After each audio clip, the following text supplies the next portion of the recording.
Welcome back guys to another highly requested video, and this one is going to be talking about the level 4 city Cairo and what's so different about it compared to other level 4 cities. So guys, jumping straight in, we kind of have the same thing as always. We've got the same sort of like missions that you have as a commander, your alliance and your coalition, but we also have some very new things, and the main thing is going to be oil. Now on this level 4 there is something called desert oil, and what this desert oil does is it actually enables you to then go and place down turrets and these specific buildings that are dedicated to Cairo and Cairo only. So when you jump in, the first thing you're going to want to do is instantly build yourself a desert oil refinery. Now this desert oil refinery does cost a couple of bits to build, but don't worry, once the level 4 ends you get anything you spend on this refinery back at the end. So just upgrade it straight away to level 32. I do believe, in fact, you're going to get it to about level 30 or 31, and you're going to need to get a little bit of oil before you can get it to 32. But again, within the first couple of hours, you should be able to get it straight to level 32. So that is going to be the first thing you do the very moment you join Cairo. And that can actually be found down here, guys, in the little build section.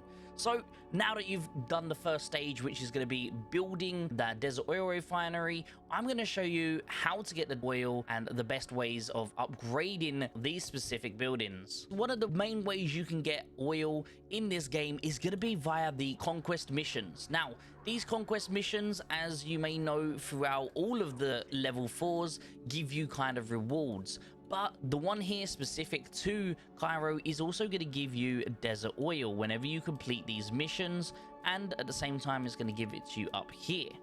Now this is obviously going to give you a lot of oil, and this is what you'll use to upgrade your buildings or build them as well. The next place you're going to be able to get hold of the oil, guys, is over on the Oasis Town missions. Now these Oasis Town missions, whenever you complete them, you could do up to 8 in one day, and they reset every 7 hours. The rewards for it is getting oil. Now, to actually unlock these Oasis Town missions, you need to be looking in your sort of area where you've built, and you'll be able to see, like, for example, here we have an airstrip. Over here we have the sparse Oasis Town, and then this one we've got another Oasis Town up here, and this is like where you're able to actually get all the different rewards. Now you do in Cairo share buildings with your coalition as well, so any of their stuff that they have you'll also be able to take advantage of and be able to get the benefits from those sort of towns that they have as well. There is also something called a hidden camp. Now this kind of just has the potential to give you discounts on some really cool rewards. So here you can see 80% off of the 8-hour rushes.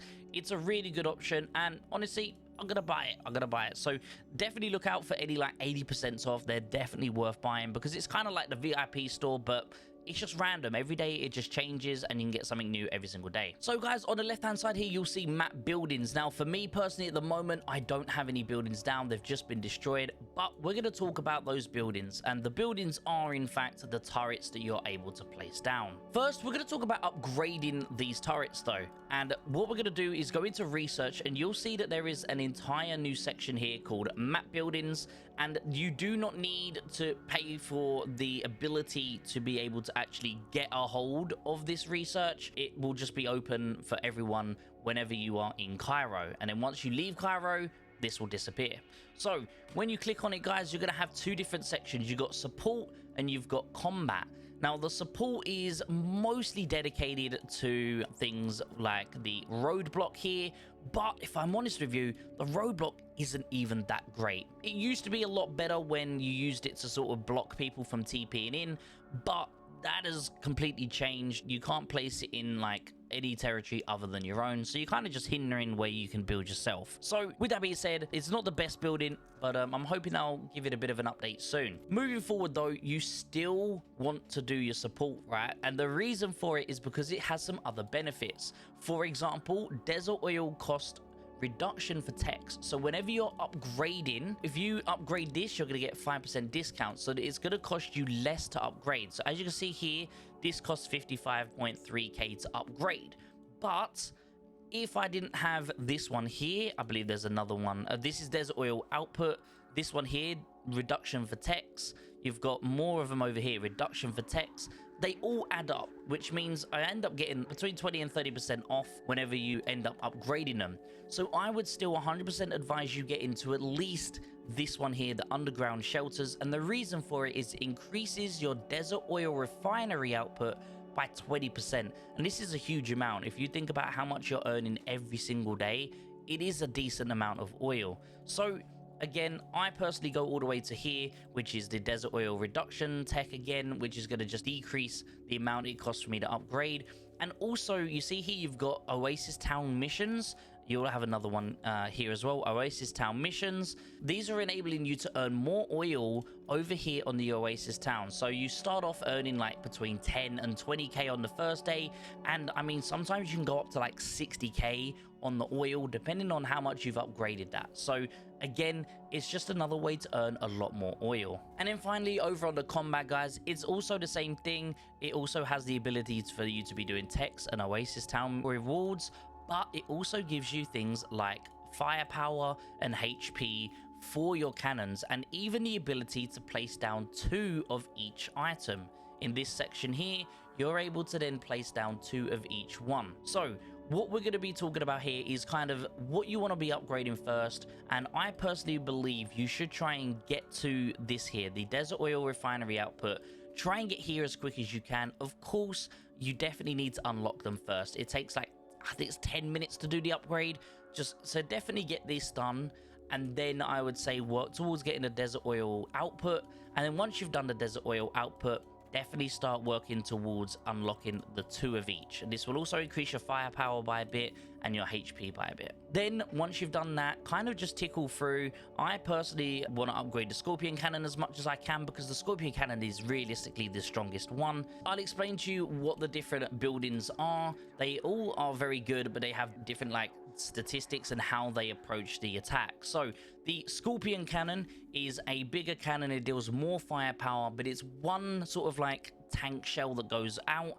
And what this does is it's best for killing tanks and helicopters and stuff like that.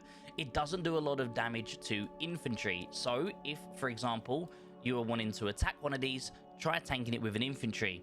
You then have the Antlion launcher. Now, what the Antlion launcher does is it's like a rocket launcher, and it's very similar to the effects of a rocket launcher. It does a lot of damage to infantry and howitzers. So again, if you're tanking this, I wouldn't tank it with an infantry. And that's why having them near each other is definitely a very good combo, because if you are tanking, say, this with an infantry, this can then help protect it. But then if you're tanking this with a tank, you then also have this to protect it. I'll talk about the layout of how you should set up your turrets very shortly. And then the final turret here is going to be the Locust Shield. And what this does is it actually effectively is an anti-aircraft. And honestly, it does a lot of damage to aircraft. But as you can see, the radius is so small. Unless you're like parking your rally here to protect it against bombers, it really isn't worth the 200k it costs to build. So again, this is a very sort of specific time you'd use it, and that would be like maybe if you know you're going to be holding down a rally right around it and you want to protect it from bombers or something. But overall, it isn't that strong just to be having it out there. It's a very good thing for anti-air, but it just isn't worth the 200k in my opinion. So now that we've spoke about what each one does, I'm going to tell you the best way in which you should effectively build them around your base. Now, let's just say, for example, the enemy are to the south of me. I'm going to position them at the back of my base at the top. That way, it's not closest to the enemy. So whatever side the enemy is, so let's just say the enemy is to my east, I'm going to want to put the turrets to my west. And this is just me personally. Maybe other people have a different approach to how they want to do it. They want to put it in front to protect their base. The way I see it, though, is an enemy howitzer trying to attack them turrets, they could sit out pretty fast. So an enemy howitzer could sit out here and start attacking your turrets, and there's nothing you can do about it because they're so far away. I can't jump out and attack them. Even if I had more range, they could sit all the way back here attacking my turrets. It's just not worth it. So that way, if I put them behind my base, let's just, for example, use these as my turrets, the enemy will have to get really close to be able to attack them. Not only does that mean I could then potentially jump out and attack, but I could also then have a much better chance of defending when they actually come in to attack the different turrets. For example, guys, I'm going to show you right now, if they are approaching from the south, I'll show you kind of where you're going to want to build them. So the way I set mine up personally, if you can see here, you can't place them directly next to your base. You have to place them out just a little bit. If you think about your base in the middle here, a straight line, I have one to the right here, and then I'll also have one to the left here. So I've got a line down the middle, and then one of them either side right here. Then the next one is going to be the antlion. Now the antlion's range is not as far as well. That's one thing I forgot to mention to you. The range difference between the two is quite a lot. So if you see here, this is the range. If I'm going to park it straight here in the middle, so you can see the range difference. So it goes just above this road here. And then we're also going to show you the range here of the antlion. It goes out a lot further. So with that being said, the first one we are going to be placing here to the left. The second one we are going to be placing to the right. Now, the next one, I'm going to end up placing the antlion just south of it. So if this one was here, I'm going to place it just here south of it. And then the same on the other side, just south of it here. Now, the reason for it is the one that has the bigger range is at the back, so it can protect my base here at the front. And then the smaller range ones could also still protect my base from the front. And then if I really wanted to, as I mentioned, you could put some roadblocks down to slow the enemy down as they go through it. But it's not going to be super effective, but that is the best way to set it up, in my personal opinion. That way, if an enemy howitzer, let's just pretend this is an enemy howitzer, wants to come and attack the bases, they've got to get within close range and proximity of my base. Then I can just jump out and attack whichever unit I wish to use to do that. And it's going to scare them away. And not only that, the moment an enemy starts to engage with your unit, your turrets will engage onto that unit as well. So therefore, you could use it as a defense mechanism to the maximum potential. So we spoke about how to attack the different launchers with minimal losses. And I'm referring to, for example, the Scorpion Cannon. If you are attacking a Scorpion Cannon, you're going to want to use infantry to attack it. And for example, if you're attacking an antlion cannon, you're going to then want to use a vehicle of some sort to attack it, i.e. a tank, a helicopter, super heavy, something like that. Now, the best thing about this as well is if you are able to, your howitzers are going to do a lot of damage, including the fact if you have Eye of Providence on there instead, you're going to be dealing even more because it classes as a fortification. So you can honestly kill a turret very, very easily if you're using an officer like I on your howitzer. Now, the thing is, guys, as I mentioned before, if you are, for example, in a situation where you're kind of doing base to base and they put a turret down, you can start attacking that turret. And when you start attacking that turret, guys, you're then going to be able to have the ability to pre-charge your Howie. If you see on the screen now, you'll be able to see me pre-charging my Howie on a building, on a turret that is being built, and you'll see he'll try and jump out and attack me. Just, guys, do not jump and try and attack on a pre-charged Howie. It will not go well for you, as you can see below. So, again, you can use this as an advantage for you to be getting more kills if the enemy are trying to place their turrets within range of you. Hence why also deploying your turrets behind your base, they can't just easily destroy them. They have to get close to try and kill you, and then you have the advantage because they're in your court at that point. Finally, guys, I kind of want to explain to you how you have different firepowers for the different launchers. So if I quickly go over to some of my allies over here, if you have a look here at Rect, he currently has a 11.4 million firepower. But then if I was to look at, say, Joker, he has a 12.1. Now, yes, this could also be that maybe Joker has upgraded his research more because, as I showed you before, you do have the ability to increase your firepower over in the combat section. The first installation of firepower here is for 10%. And then the second installation over here, this will go up to 20%. So you could get a total of 30% extra firepower. And then finally, as you look here, I haven't shown you this yet, but the extras you can get is your Scorpion Cannon will do extra 50% damage, which is crazy, but that's only for vehicles. And then your Antlion, your load time on the Antlion will be decreased by 1 second. It's a very small amount, I do agree, but it definitely makes a difference, especially when attacking things like infantry and howitzers. And then finally, your locust shield will increase its range by 1 grid. It's good, but it's still not enough to defend your base, actually, if you're being attacked, I believe. So please let me know if I'm wrong about that, but I believe if you place it as close as you possibly can to your base like this, you see how the grid is just not in range? I believe even if you go 1 more grid, it's just on the edge of being able to register whether or not it can protect you.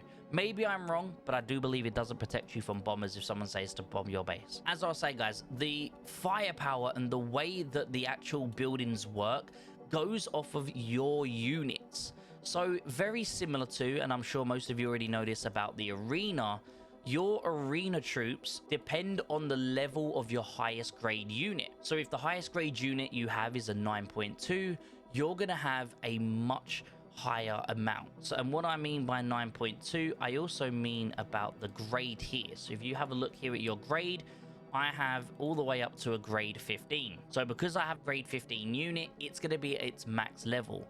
But if, say, I only have a 9.1 unit and it's, say, only a 13 grade, it's going to start off with less firepower than what it would if I had a 9.2 maxed out at 15 grade. So I hope that also helps you. Maybe you're like, why do I start off with only, say, 5 million firepower? Maybe you haven't unlocked modern yet.